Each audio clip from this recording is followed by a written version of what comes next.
আমার বাথরুমে কেন ক্যামেরা লাগিয়েছো আমি জানি।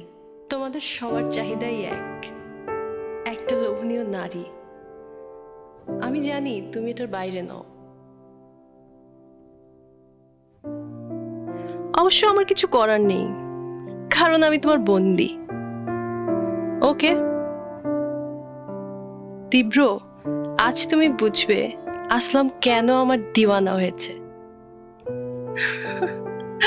শিট!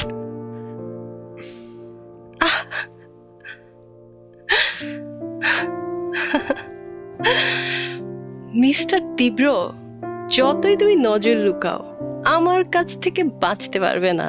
ধরা তোমাকে পড়তেই হবে।